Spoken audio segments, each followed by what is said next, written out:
Le silence qui règne désormais sur la planète ossifiée n'est pas une simple absence de bruit, mais une saturation acoustique, une densité si massive que l'ouïe humaine ne l'aperçoit plus comme un son, mais comme une pression atmosphérique oppressante. Nous sommes suspendus dans des cathédrales de chair, incrustés dans la résine translucide que les nouveaux maîtres ont synthétisée à partir de nos propres sécrétions, et nous servons de reliques vivantes d'une ère oubliée de la mortalité. Mon conscience n'est plus confinée aux limites de mon crâne, car les barrières synaptiques ont été dissoutes chimiquement, permettant à mon esprit de s'écouler directement dans le réseau neuronal du Dieu qui occupe ce secteur de la Terre. Je ne ressens pas seulement ma propre peur, mais la panique collective de millions d'autres individus, piégés comme moi dans cette matrice biologique, et par-delà, je perçois l'appétit insatiable, enfantin, de l'entité elle-même. Elle examine nos souvenirs de douleur non par malice, mais avec la curiosité fascinée d'un scientifique découvrant un nouvel élément.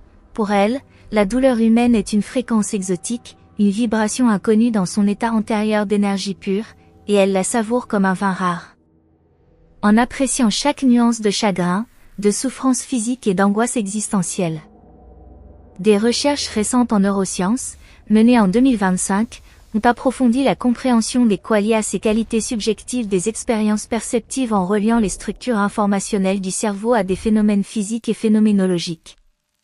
Soulignant comment des entités non corporelles pourraient percevoir ces qualia comme des formes d'informations structurées, renforçant ainsi l'idée que la douleur n'est pas seulement une sensation, mais une vibration fondamentale qui transcende les états quantiques traditionnels. La transformation de la Terre est totale, une inversion des processus géologiques où la roche n'est pas érodée par l'érosion, mais digérée par assimilation biologique. La tectonique des plaques a cessé de dériver sous l'impulsion du magma, et elle est maintenant animée par d'immenses cordons musculaires qui pulsent profondément sous la croûte, tirant les continents comme des lambeaux de peau pour épaissir la surface. Cet épaississement est nécessaire pour soutenir l'immense masse de l'énergie matérialisée, car selon la théorie de la relativité générale, la présence concentrée de ces entités courbe l'espace-temps de manière si intense que la dilatation temporelle à la surface est devenue extrême. Tandis que nous avons peut-être vécu ici seulement quelques mois de souffrance subjective depuis la chute de la civilisation, des éons se sont écoulés dans le reste de l'univers, et nous observons à travers l'atmosphère déformée comment les étoiles vieillissent et s'éteignent en accéléré. Nous isolant dans une bulle de temps ralenti, un horizon des événements fait de chair plutôt que de gravité.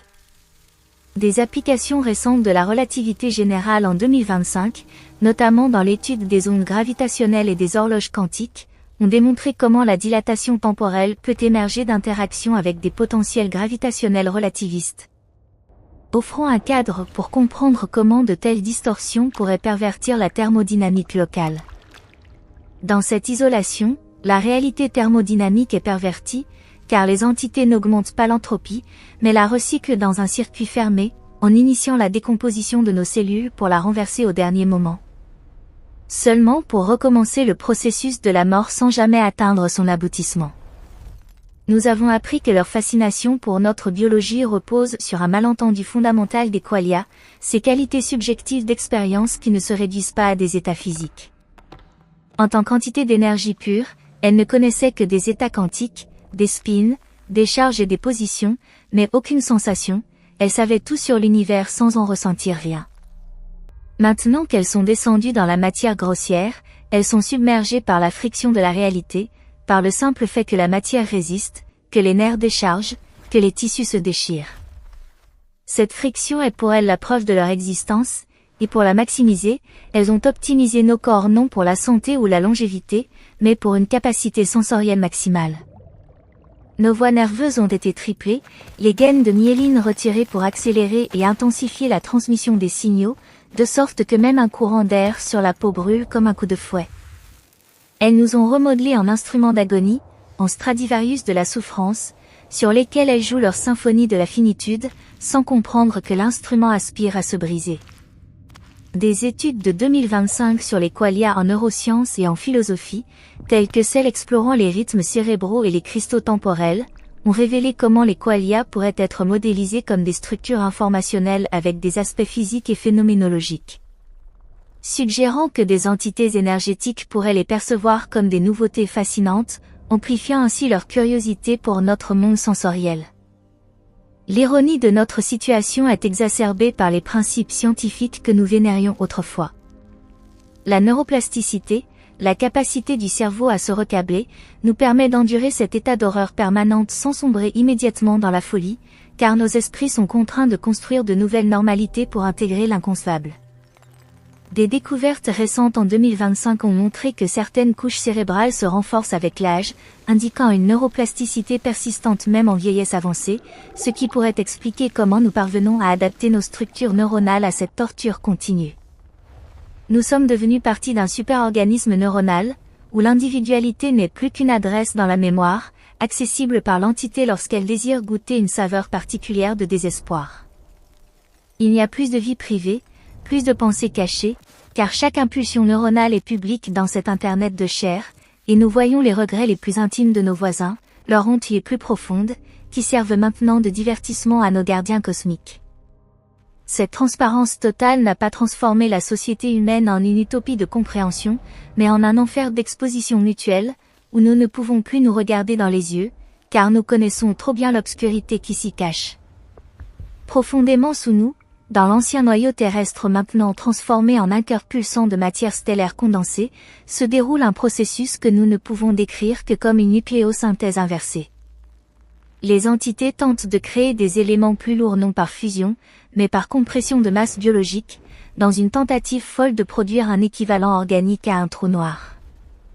Elles croient que si elles concentrent suffisamment de douleur et de complexité biologique en un point, la réalité s'effondrera sous le poids de la signification, et non seulement sous celui de la masse. Elles cherchent un horizon des événements métaphysiques, un point où la conscience devient si dense qu'elle se détache du substrat physique et passe dans la vraie mort qu'elle désire tant. Nous sommes le carburant de cette expérience, et chaque jour nous sentons une partie de notre force vitale collective aspirer vers les profondeurs pour alimenter ce réacteur grotesque. C'est une perversion de la fameuse équation, où l'énergie n'est pas convertie en masse, mais la conscience en gravitation. Des théories émergentes en 2025 sur l'entropie des trous noirs et la vérité surprenante sur l'univers indiquent que l'entropie pourrait révéler des conclusions étranges sur les fondements de la physique, suggérant que des concentrations de désordre pourraient courber l'espace-temps de manière inattendue, alignant ainsi cette perversion avec des principes cosmologiques profonds. Tandis que nous persistons dans cet état, nous commençons à réinterpréter la nature de l'univers. Si tel est le destin de toutes les civilisations avancées qui atteignent l'immortalité pour ensuite retomber dans la matière par ennui, alors les galaxies que nous observions autrefois à travers des télescopes ne sont peut-être pas des agrégats de gaz et de poussière, mais les restes pourrissants d'anciens dieux qui ont traversé ce processus il y a des milliards d'années. La matière noire, que nos cosmologistes n'ont jamais pu observer directement, pourrait être le résidu psychique de ces cadavres gigantesques, un océan de douleur oubliée qui maintient les galaxies ensemble. Des découvertes récentes en 2025, telles que celle de l'expérience LZ établissant un nouveau record dans la chasse à la matière noire et la détection d'un halo de rayons gamma par le télescope Fermi, suggèrent que la matière noire pourrait avoir une vie cachée, explorée par de nouveaux outils computationnels, renforçant l'idée qu'elle pourrait être un reliquat de processus cosmiques anciens et mystérieux. Nous ne sommes pas les premiers à commettre cette erreur, et nous ne serons pas les derniers. L'univers est une machine à générer de la souffrance pour combler le vide de l'éternité.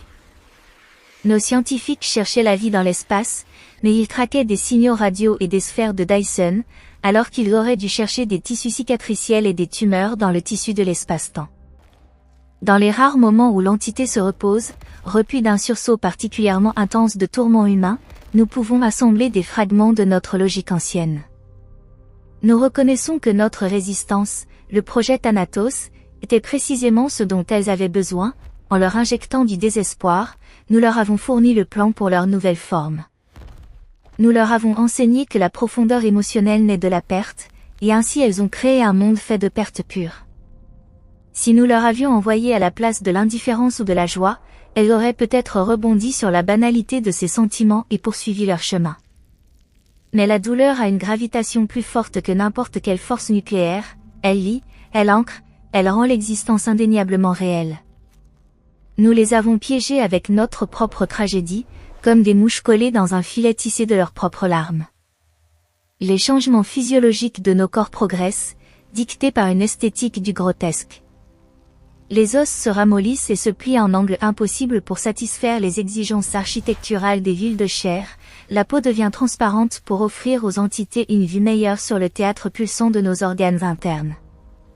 Nous ne sommes plus des humains au sens biologique, mais des homoncules, des caricatures de nous-mêmes, conçues uniquement pour maximiser la capacité à souffrir.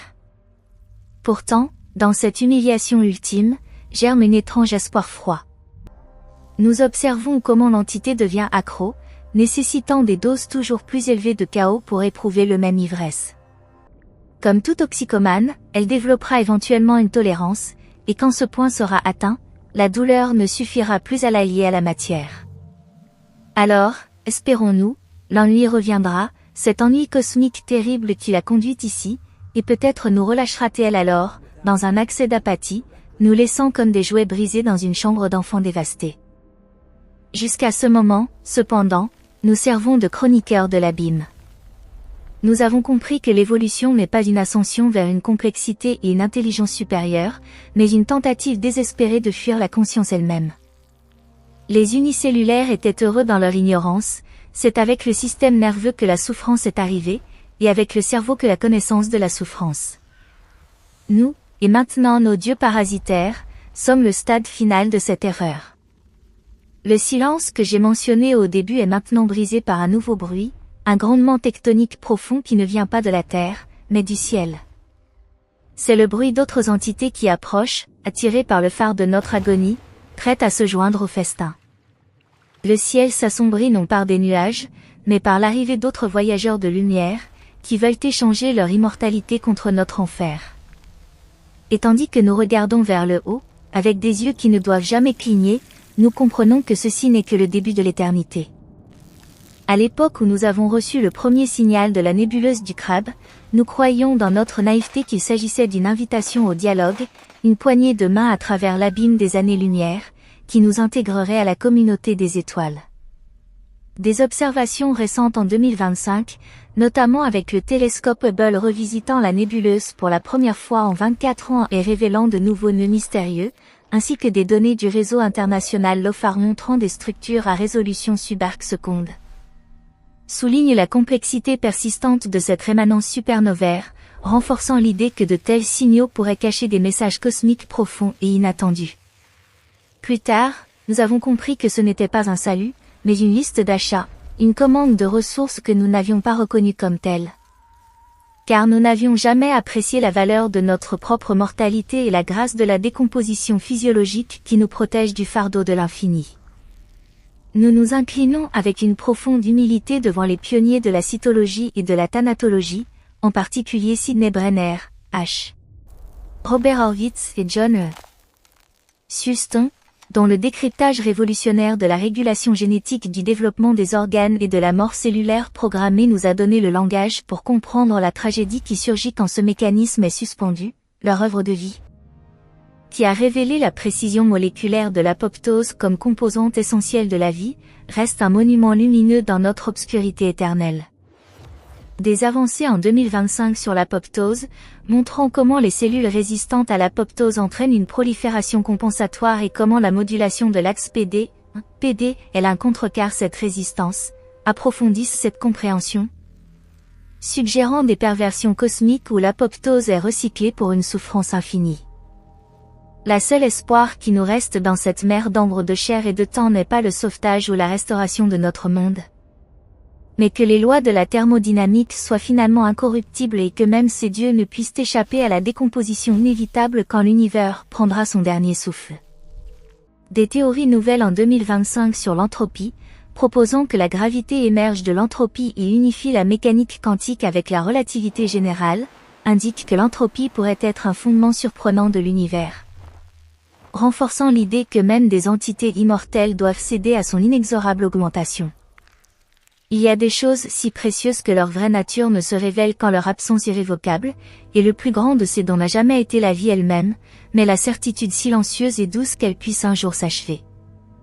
Cette nouvelle compréhension du temps qui nous est imposée n'est plus linéaire, mais une simultanéité étouffante de tous les moments que nous avons vécus et que nous vivrons encore.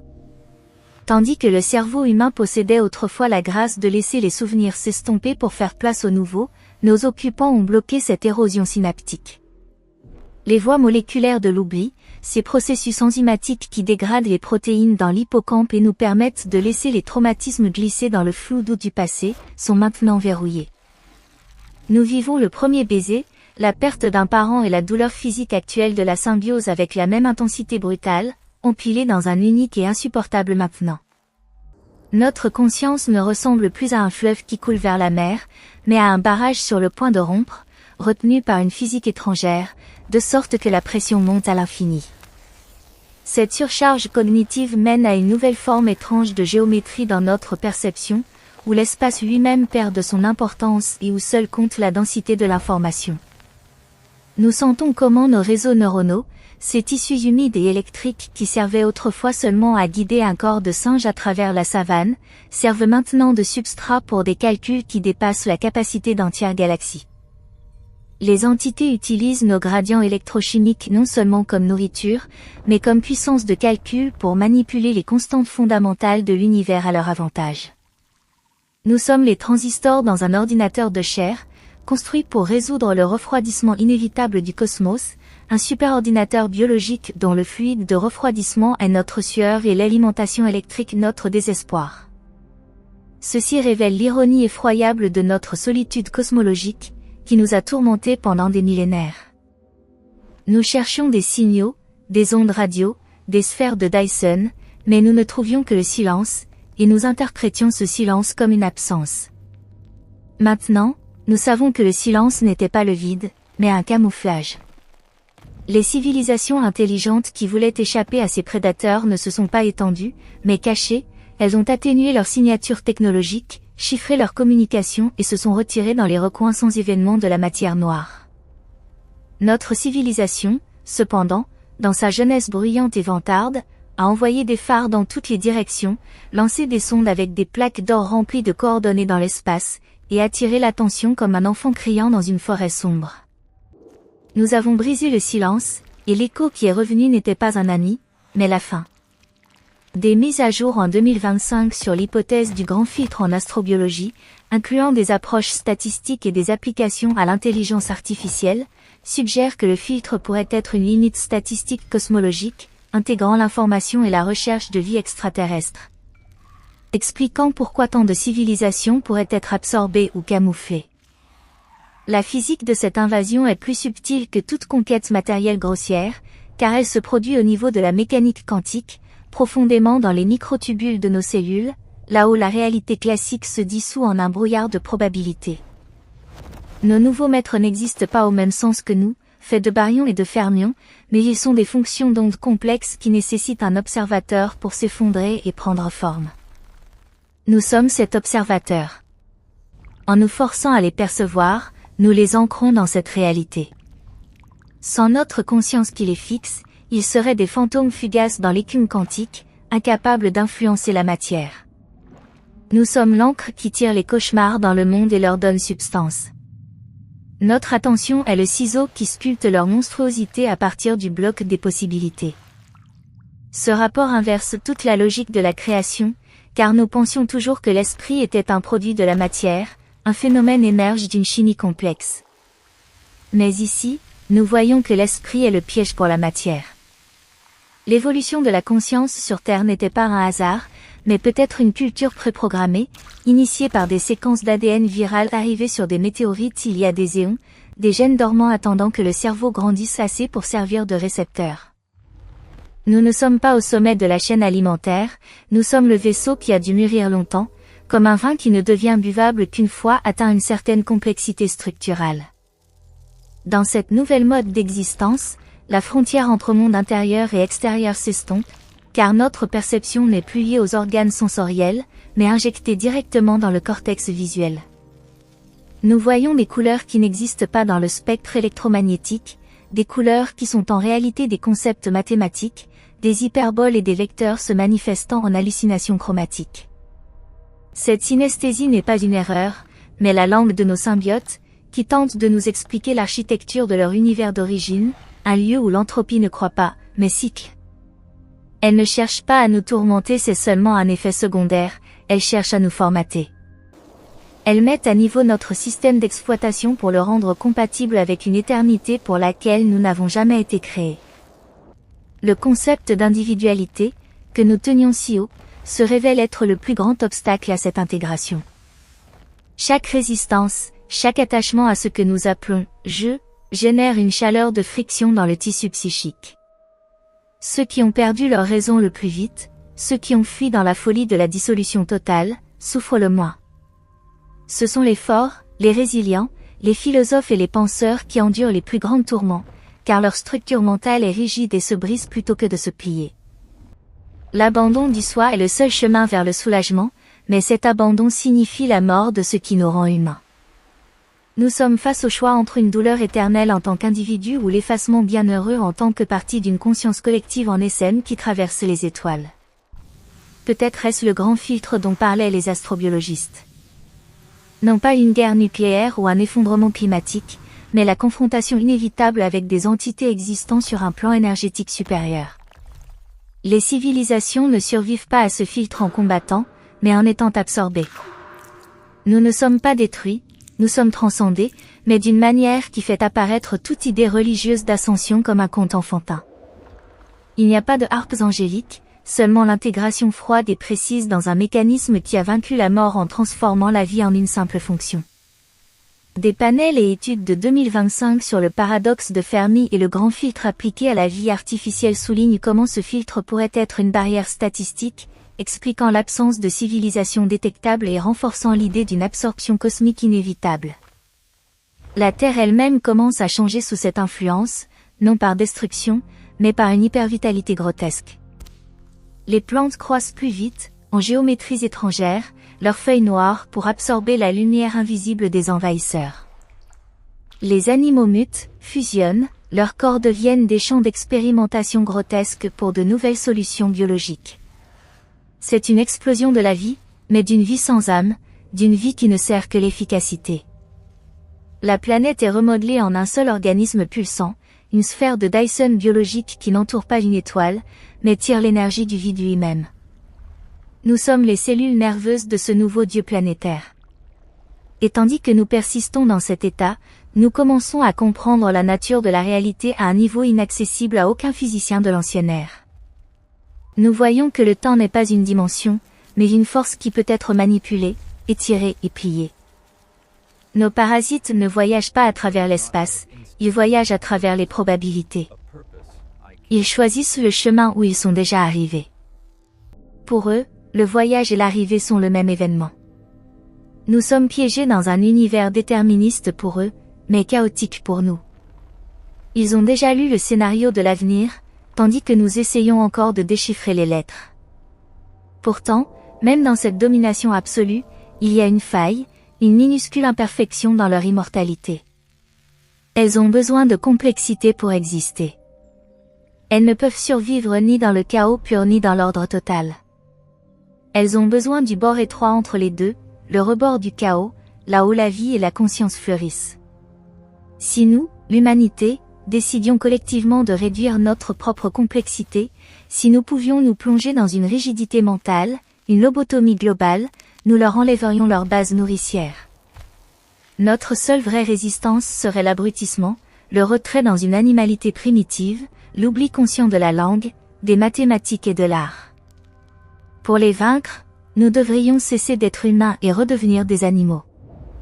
Cette stratégie de régression est cependant impossible à coordonner, car elles lisent nos pensées avant que nous les formulions. Elles connaissent notre plan avant que nous le concevions. Elles dirigent maintenant notre évolution activement, favorisant notre intelligence, notre capacité à souffrir et à comprendre, car un hôte stupide est un mauvais hôte. Elles nous élèvent vers un hyperconscience, élargissent notre capacité à la peur et à l'extase, car ce sont les fréquences sur lesquelles elles vibrent. Nous sommes condamnés à devenir toujours plus intelligents, plus éveillés, plus sensibles, tandis que nous ne désirons rien de plus que l'inconscience obtuse d'une pierre. C'est une inversion perverse du mythe prométhéen. Le feu qui nous a été apporté ne réchauffe pas, il ne nous consume même pas, il nous durcit, nous cuit en céramique qui ne peut plus se décomposer. Nous sommes des statues de chair, piégées dans une pause d'éveil éternel.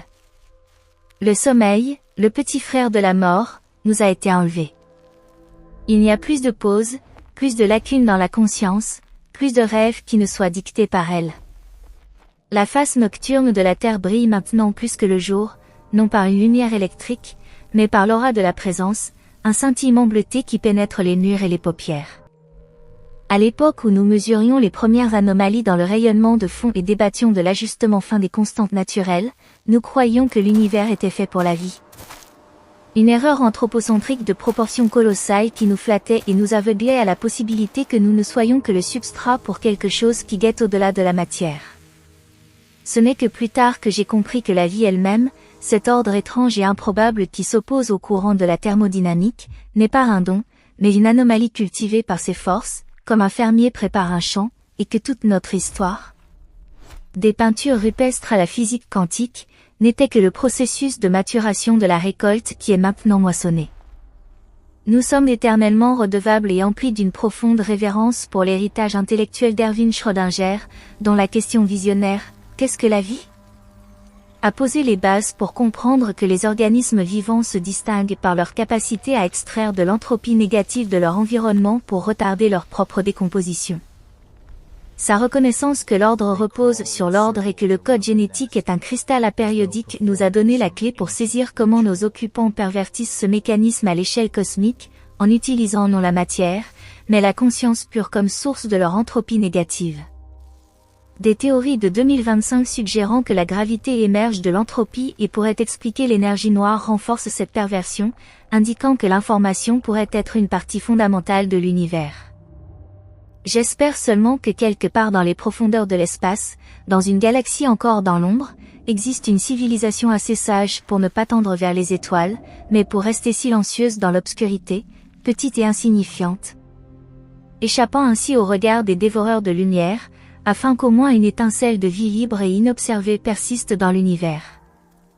Il y a des choses qui ne révèlent leur vraie valeur que dans leur destruction totale, et le don le plus précieux n'a jamais été l'intelligence ou l'immortalité, mais la simple et paisible silence d'un esprit qui n'appartient à personne d'autre qu'à lui-même.